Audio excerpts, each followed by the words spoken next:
I saw this tweet by Wode Maya. I believe he's one of the biggest content creators out of Africa. He has like a sizable audience on YouTube and he draws travel video, basically trying to promote Africa. And he says that why is TikTok not paying African creators? And I think I have an answer to that. The question is, how do platforms pay creators? Let me give you an example. If you want to understand how creators get paid, you first need to understand how advertising works. Now, this billboard here is in one of the primest locations in Lagos, Nigeria.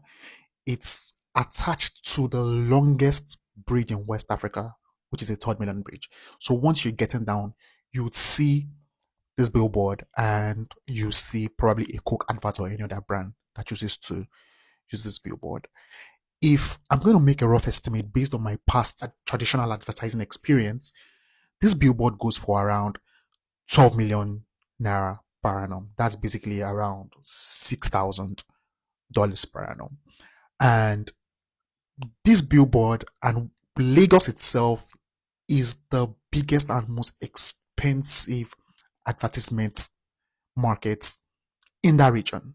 Do you see this billboard? This is another Coca-Cola billboard in New York. New York is believed to be the most expensive advertisement market in the world. Basically, the capital of advertising in the world.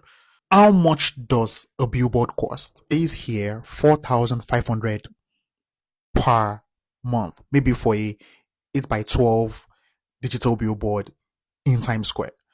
Now, comparing Times Square, which is basically an art gallery where tourists all over the world come to and they get the exposure to those billboards at $4,500 per month, and the one in Lagos is 6,000 plus per year.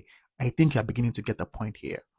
Monies to pay content creators generally comes from the monies that these platforms gain from advertisements. Based off of my experience and in running TikTok campaigns in active markets like Egypt and South Africa in recent times, the money per exposure, the cost per exposure to run ads in those markets is extremely little. And it is out of that little ad investment in which brands like Coca-Cola, Pepsi, and all of them run ads on TikTok is what they will be paying content creators from. So a very good example, if Coca-Cola runs an ad by exposure on TikTok for $1, probably content creators are going to be getting 10 cents. The problem here is that one, the algorithm is still very much at infancy as far as TikTok is concerned. Two, the financial viability of them going into those markets to open, obviously markets like Nigeria and Ghana, to go and open an advert program where advertisers can capitalize might not be financially viable for them. And three, since they are not be able to go into those markets to allow advertisers to run adverts on their platform, they will not be able to pay creators. So you would notice that a lot of this situation is tied to one, Africans being poor, two, there is not enough data for them to come in and invest in an ad program in Africa, and three, if the money is not there, the content creators cannot benefit from it. Let me know what you think.